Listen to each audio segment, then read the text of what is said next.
Premiering in 2009, Parks and Recreation introduced us to the fictional town of Pawnee, Indiana, an odd town with an unconventional parks department. They have wild characters and interesting stories, culminating in a hit show. Detailing the day-to-day activities of people who work in a small-town parks department, it has a lot of funny moments and quotable characters. Luck is a concept invented by the weak to explain their failures. Its popularity has soared in the age of online streaming, and more people are watching it. Though it's similar to The Office, many would say that Parks is better, but that's a debate for another day. Not even close. Not even close. Our concern today is the characters. Who's the best that Pawnee has to offer, and who is the worst? Hey guys, I'm Brad with Wicked Binge. Treat yourself, because this is Parks and Rec, Good to Evil. We'll start with the most noble character and work our way down. These characters are the good. The gold medal of good goes to Jerry Gergich. Jerry is clumsy and accident-prone, but he wouldn't hurt a fly. Jerry's kind, compassionate, and friendly to everyone in the parks department. Even though he's everyone's punching bag, he doesn't retaliate. He looks forward to retirement when he's feeling sad about people harassing him. 2 more years until I retire with full benefits and pension. Jerry just can't catch a break. He may not be the most perfect worker, but he works hard and tries to do a good job. On top of that, Jerry is a loving husband and father and puts his family above himself. Jerry's a good man with a good heart, and he's the best of Pawnee. We had to give the silver to Parks and Rec's main character, Leslie Knope. She's the second in command in the parks department and throws herself into her work and wants everyone to do a good job. She's concerned for everyone in the parks department and wants to help Pawnee, mostly by opening her dream park, the Pawnee Commons. Leslie's upbeat and it's annoying to everyone, mostly Ron. She's overzealous in her goals and will bypass rules to do things herself, like filling the pit without the town's permission, which got Andy injured. Well, that beeping was sure annoying, but this is even more annoying. She loves the town of Pawnee, even if the feeling isn't always mutual, like when they recalled her. She wants to keep the local businesses open and wants to clean the parks. She's a caring person who has pride in her town, and her enthusiasm makes her hard to dislike. Chris Traeger receives the bronze. He is literally unshakable in his kindness and willingness to help people. After a rough childhood where he suffered from multiple health ailments, he beat the odds and became a health nut and is rarely not exercising. Well, I exercise, and I exercise my mind. He can be intense and overly enthusiastic, but he exudes positivity.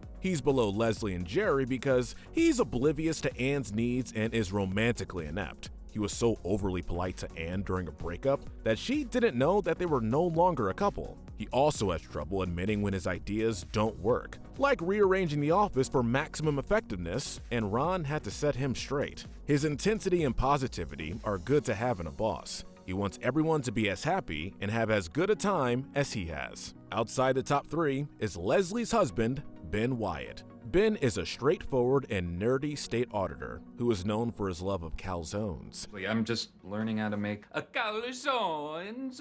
He was brought to Pawnee to help with their budget issues. He was disliked for his blunt and often insensitive attitude towards firing people and slashing budgets. Yet, after a few episodes, he becomes nicer and more liked, like when he let Leslie put on the Pawnee Children's Concert. Eventually, he and Leslie start secretly dating, and he was willing to put his job on the line for Leslie, even taking full responsibility of their relationship so Leslie could keep her job. He has always supported Leslie and is a caring and encouraging husband, helping her through all the trials and tribulations of running for and being a councilwoman. Up next is Ron's third wife, Diane Lewis. Diane isn't a major character, but she loves Ron and her daughters unconditionally. She has a good head on her shoulders and is aware of Ron's past, but still trusts him to resist Tammy too.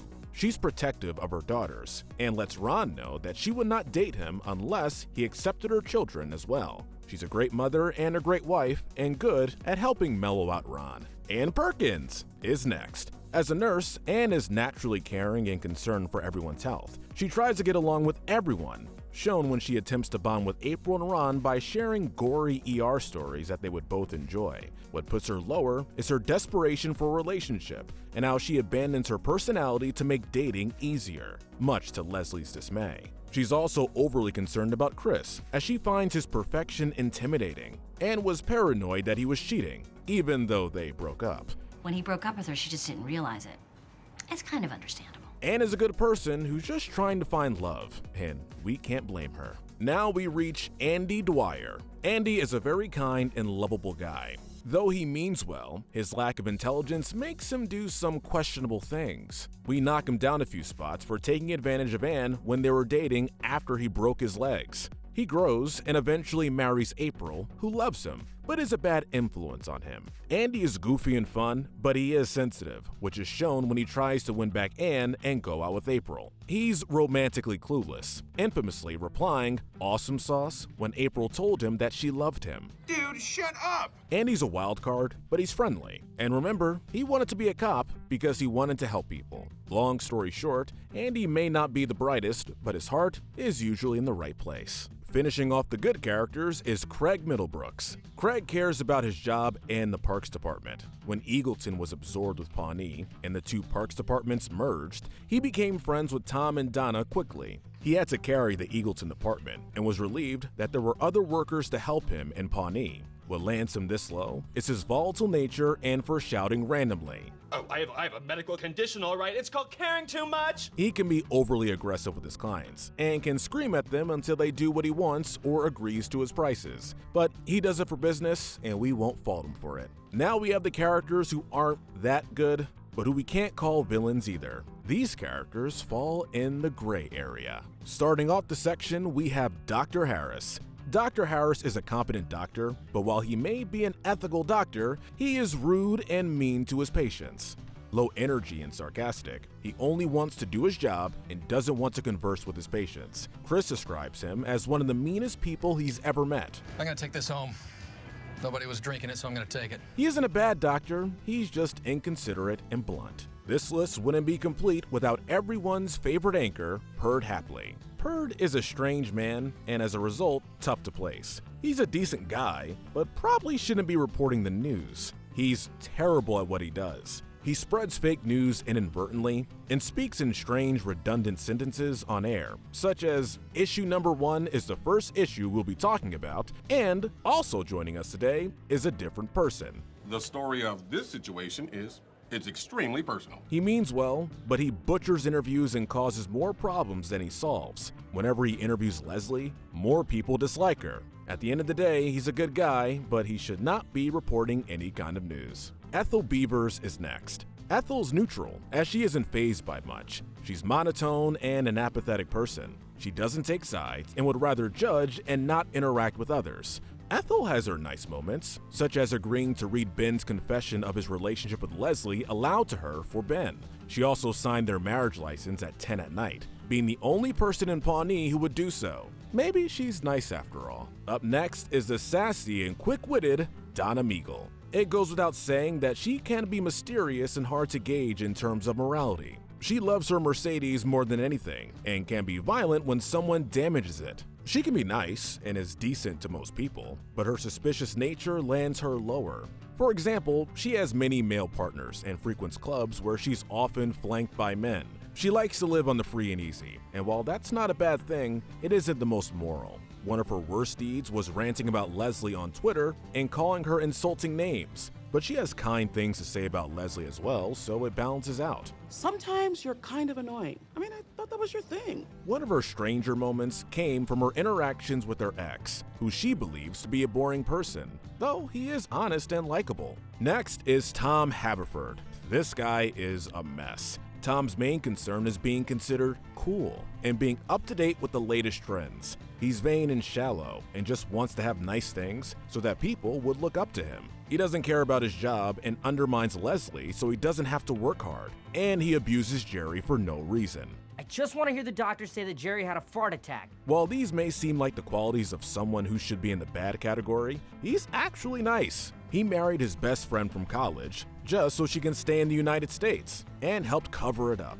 Tom started his own restaurant, and while struggled at first, he eventually succeeded and became an entrepreneur. He became less cocky and was a friend to the others in the parks department. He's a nice guy, he just needs to apply himself. At the bottom of the gray area is one of Pawnee's biggest celebrities, the eccentric and drama-loving Joan Calamezzo. Joan hosts Pawnee Today, the most popular show in Pawnee, and loves to either expose or create drama. Leslie says that Joan runs the town due to her popularity, and she knows it. She attempted to find scandals in Leslie's Harvest Festival just for a good story. How many of these carnies are illegals? We place her below Perd Hapley because she practices gotcha journalism, whereas Perd is a moron.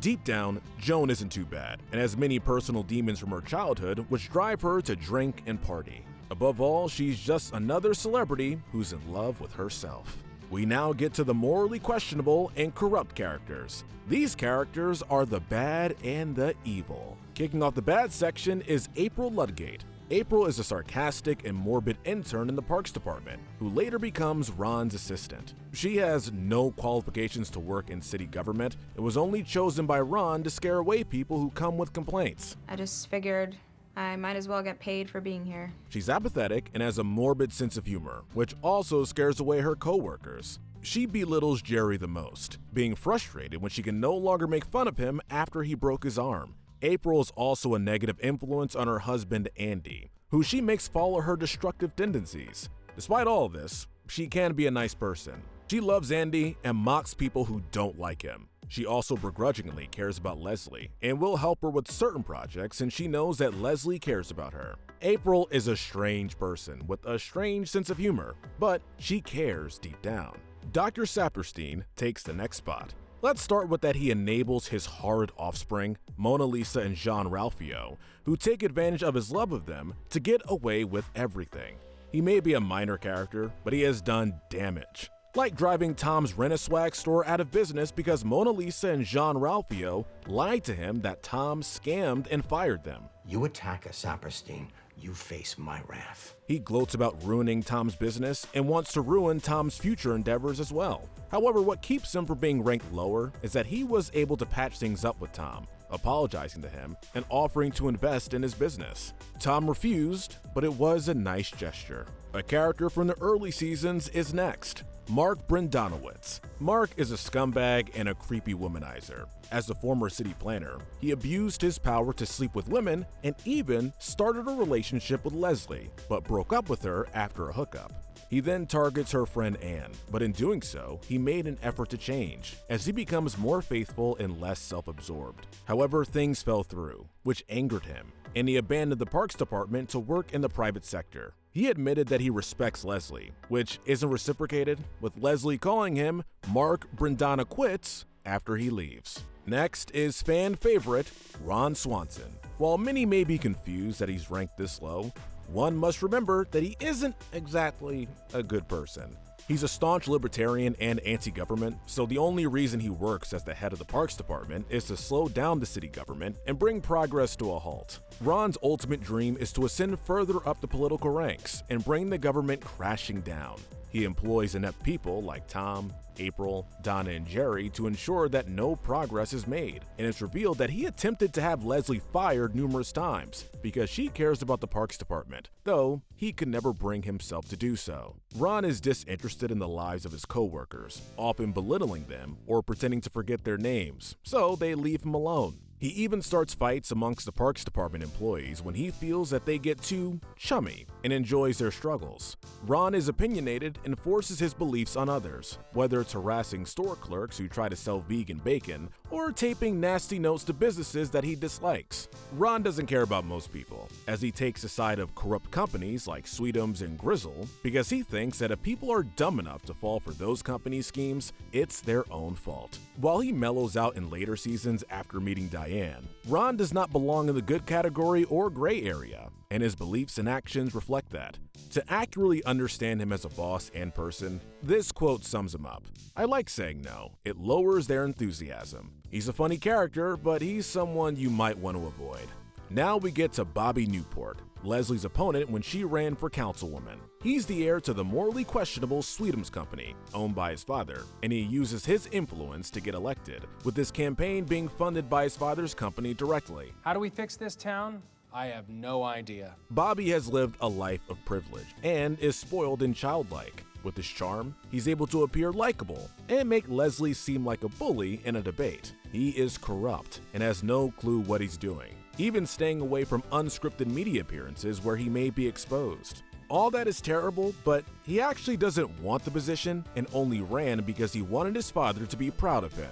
After Bobby's father died, he openly endorsed Leslie, allowing her to win. Just outside the top 3 most evil, we have April's creepy friend, Oren. Oren is a weird and scary individual. He exudes negativity and is interested in death. He enjoys staring at people until they become uncomfortable at Andy and April's party, and attempted to scare Ben by talking about how he thought Ben was going to die. He later tried going through Ben's things when he wasn't looking. Oren's behind me, isn't he? Yep. Okay. Okay, so just keep your eyes on me. Okay. He's so dark and gloomy that he was repulsed by Chris's positivity, quickly stating that he had to go.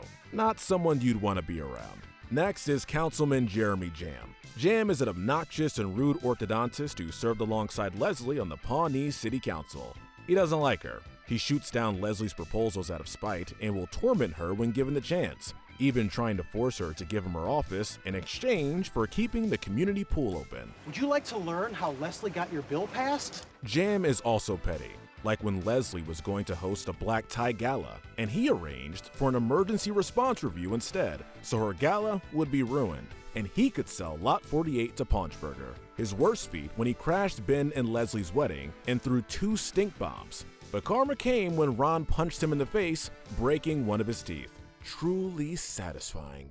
He buried the hatchet with Leslie after she and Ron helped him escape Tammy 2's control, so at least they're on somewhat decent terms. We're gonna split the silver medal of evil between 2 characters, Tammy 1 and Tammy 2, Ron's ex-wives. She's near. Hide the children. The Tammys are manipulative women who seek to control Ron for their own purposes. Unlike Diane, who helps him and is supportive, the Tammys see him as a tool and try to bend him to their will. Tammy 1 seeks revenge on Ron for divorcing her and uses her status as an IRS agent to audit him, and he legally had to obey her or he could be sent to jail. She uses this to control Ron and take his gold, only to be tricked with fool's gold instead. Tammy 2 uses sex to control Ron, and she changes him to make him wild and crazy like her. She is obsessed with him and is willing to try anything to get him back, and she succeeded for a while until Ron dumped her after she assaulted Tom. Both Tammys are horrible people.